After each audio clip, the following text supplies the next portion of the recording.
Donc on est bien d'accord, si vous avez activé l'aperçu du document, là, ici, votre bloc, quand il n'est pas sélectionné, vous ne le voyez pas, il est inaccessible. Vous ne le voyez pas. Enfin, si, il est accessible, mais invisible en tout cas.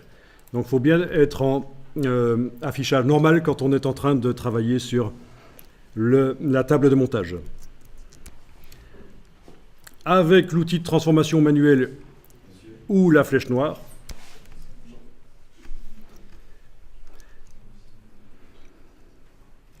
bien. Alors, ce qui t'était arrivé à toi, c'est que tu avais utilisé la flèche blanche pour sélectionner certainement un point et l'autre, peut-être, je ne sais pas ce que tu avais fait.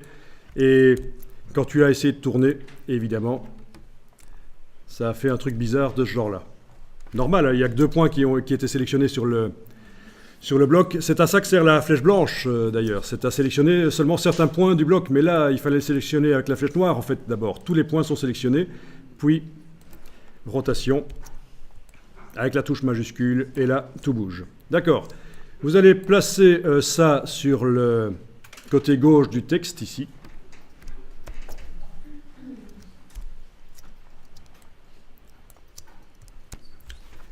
Et on veut faire un titre.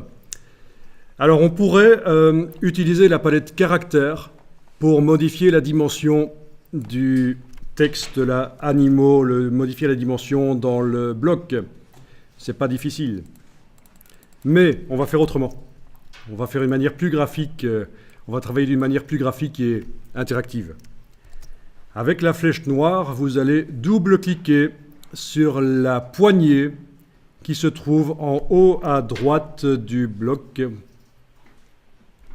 qui est en fait la poignée du bas à droite du bloc, hein, si on considère en tournant la tête. Mais là, c'est sur cette poignée-là, vous double-cliquez sur elle, et ça redimensionne le bloc, il l'enserre, il se serre autour là, du mot. Ensuite, on va prendre l'outil de transformation manuelle pour prendre la poignée qui est en haut à droite. Vous voyez qu'il y a une double flèche diagonale qui apparaît quand on est vraiment en haut à droite. S'il faut, vous zoomez un peu. Et en ayant la touche majuscule enfoncée, donc Shift, vous faites un clic et glisser. Attention, si vous lâchez la touche majuscule et que vous lâchez le bouton de la souris, vous avez... ça ne servait à rien d'enfoncer la touche majuscule, qui est normalement contraint les proportions. Vous avez là déformé les caractères, et ça c'est très mauvais, il ne faut pas faire ça en mise en page. C'est très mal vu dans le monde du graphisme. Donc là, je fais un commande Z, je vais en arrière. Au passage, si jamais ça vous sert pour aller en arrière, c'est commande Z. Il n'y a pas de limite, on peut aller beaucoup de fois en arrière. Et pour rétablir, c'est commande majuscule Z. D'accord ? Bon, ça correspond aux choses que vous voyez d'ailleurs ici dans le menu édition.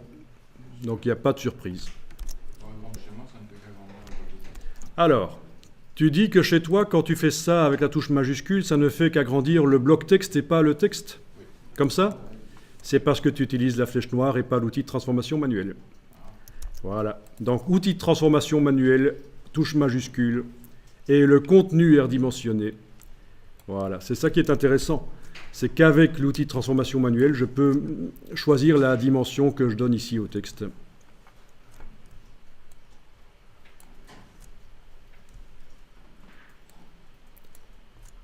Donc la touche majuscule, il faut la relâcher seulement quand vous avez déjà relâché le bouton de la souris.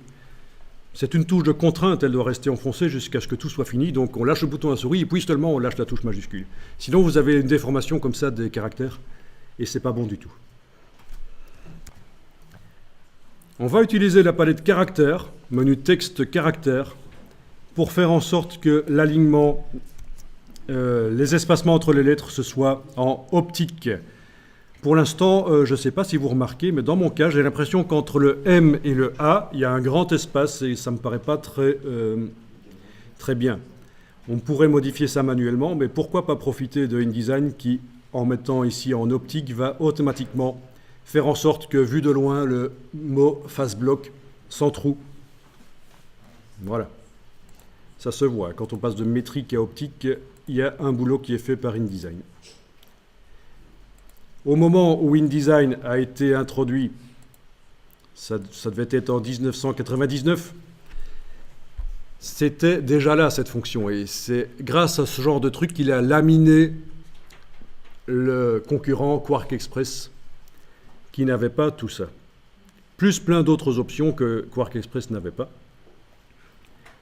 Bon, il a quand même fallu une dizaine d'années avant que InDesign soit vraiment le leader du marché. Donc il a dégommé un logiciel qui était le leader du marché.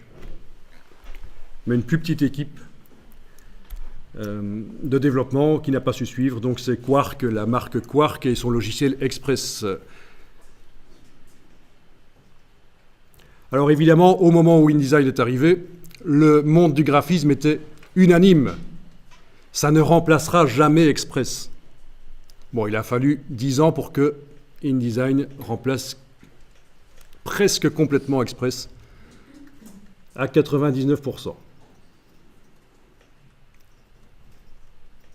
En général, il faut se méfier quand on vous dit « oui, c'est pas mal, mais ça ne remplacera jamais ». Moi, quand j'ai commencé, je faisais de la radio locale quand j'étais jeune. Quand je suis venu en 84 avec mon premier lecteur de CD, on m'a dit « oui, c'est pas mal ton truc, mais ça remplacera jamais le vinyle ». Ok. Donc méfions-nous des « ça ne remplacera jamais ».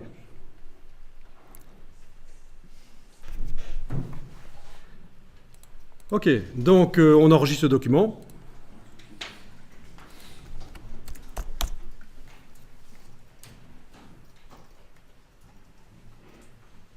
Et alors, sur votre disque dur, vous avez votre dossier avec tous vos éléments, on est d'accord, hein?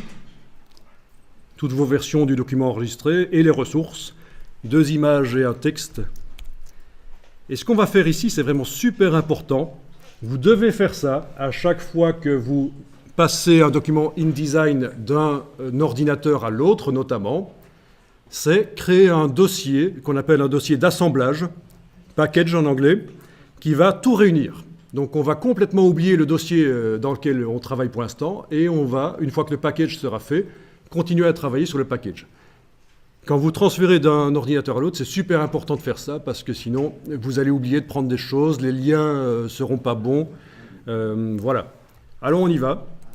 Fichier assemblage.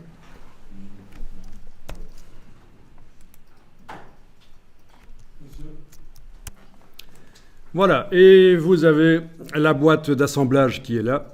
Vous cliquez sur assemblage. Il y a des instructions pour l'imprimeur, mais de toute façon, à notre époque, on ne refile pas aux imprimeurs les fichiers InDesign avec les ressources, on leur donne un PDF. C'est pour ceux qui veulent fonctionner à l'ancienne manière, mais il y a des dangers. Par exemple, le genre d'erreur qu'il peut avoir, vous avez utilisé une police Helvetica sur votre ordinateur, l'imprimeur sur son ordinateur a une police Helvetica, mais ce n'est pas le même fabricant. Et donc, qu'est-ce qui se passe? Eh bien, quand il ouvre votre document InDesign, le texte bouge. Il se redéploie différemment. C'est une police Helvetica de chaque côté, mais différente. Donc, ne faites pas ça, n'envoyez pas, n'utilisez pas les dossiers d'assemblage pour envoyer ça aux imprimeurs. C'est une ancienne manière de faire. À notre époque, on l'utilise en fait pour archiver les choses et pour transférer d'un ordinateur à l'autre, c'est ce que je vous disais. Et nous, on l'utilise ici pour nettoyer tout, remettre vraiment tout dans un dossier bien propre. Voilà, ça vous demande où vous voulez mettre le dossier d'assemblage. Vous allez le mettre sur le bureau. Mettez-le à côté de votre dossier qui contient tous vos éléments. Donc on a un dossier qui s'appelle Premier doc automatisation. Et à côté de ça, ça va créer un dossier. Vous avez ici l'option copier les graphiques liés, c'est important. Ça veut dire que les images vont être mises dans ce dossier. Gardez tout comme ça. Il ne faut pas commencer à cocher ou décocher quoi que ce soit. C'est bon comme ça.